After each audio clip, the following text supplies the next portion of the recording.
But if people get a little too stressed out, you want to see something really scary, they turn into these people right before your very eyes. All right, things are out of control. I've had enough. Tank. I can't believe what I'm seeing here. You people must have genetic mistakes. You've been working on this 2 weeks. You're already 4 weeks behind. Now, here's what we're going to do. Parliament dissolved. I'm in control. Any questions? Good. If you know somebody does this, you know you can hear tread grinding. They got radar looking for people off task. Find somebody. Boom. They can rip you apart personally, and the biggest irony, it's nothing personal. And it's not. It's just you're in the way of an end result, so you have to be eliminated. A tank attack is basically a declaration of martial law control with the intention to produce action. It's not control for the sake of control. As long as things are under control, people are probably not going to go tank. But it's when things are out of control. But control will have other expressions, especially when things get suppressed. What if I resent you about something? What if you got a promotion I think I should have gotten? No problem. You stand up in front of your peers at a meeting and I say stuff like, yeah, I got a great idea. Let's play horse. I'll be the head. You just be yourself. Ooh, don't get all emotional. Can't you take a joke? Sniping. It could be to the face. It could be behind the back. Gossip can be the same category. Malicious gossip spread to cut somebody down. Basically, the sniper's not getting mad. They're getting even. It's more covert, whereas tank is totally overt. It's about as overt as you can get.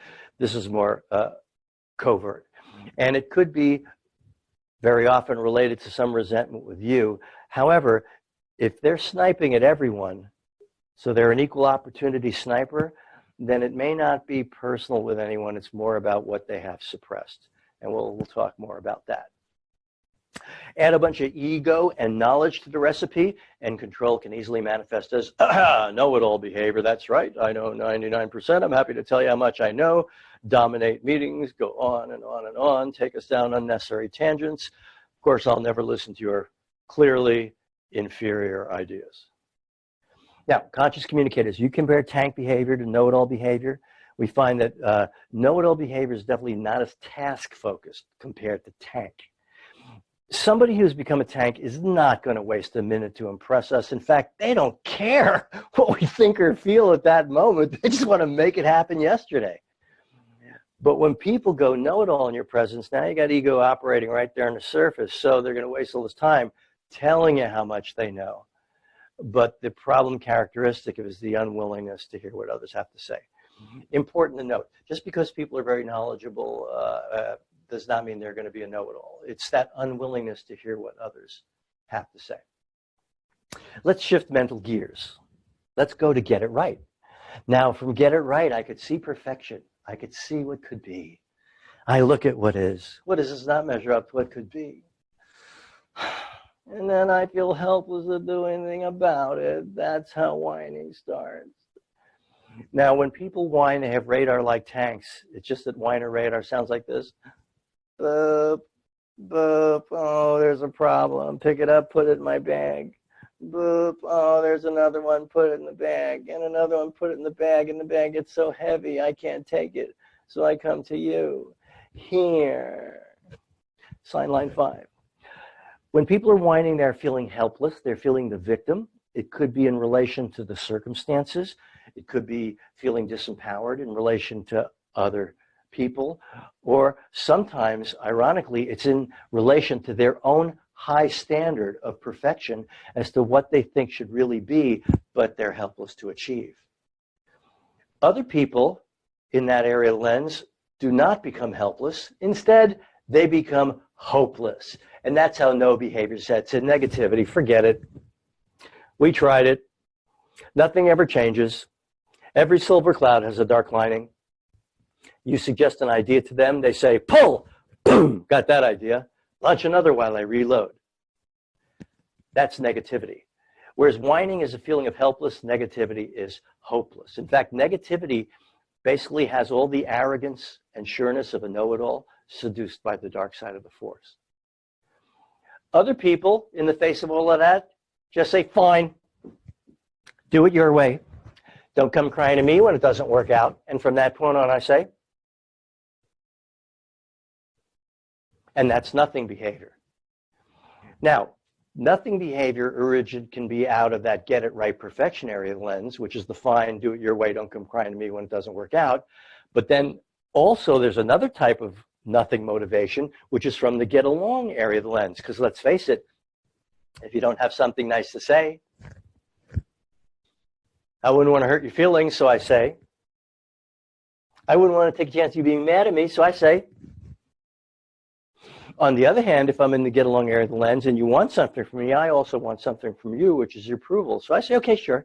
You need it on Friday? Okay, yeah. You need this on Thursday? Okay, yes.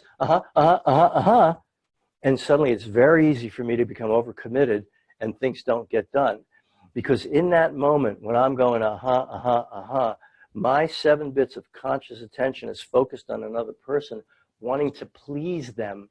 But what it is not doing is task calculations. I'm not estimating how long it's going to take. I don't think about what else I have on my schedule this week. I just see somebody want to please them. So it's very easy to overcommit. Maybe will be the same theme, but it's usually in response to having to make a decision that could possibly hurt somebody's feelings. Well, I wouldn't want to do that, so I'll think about it. Ask me later. Maybe. And that's my final decision. Conscious communicators. You ever tell a salesperson you'll think about it?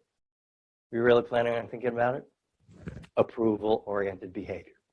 Shifting mental gears. The need for attention grows.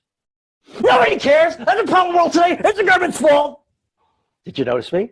I'm tough to miss. This is the grenade. It's the tantrum. Now, the difference between tank and grenade, tank should be in jail, grenade should be institutionalized. Now, difference is the level of intent. Here, 1 picture is worth 1,000 words. There's your grenade.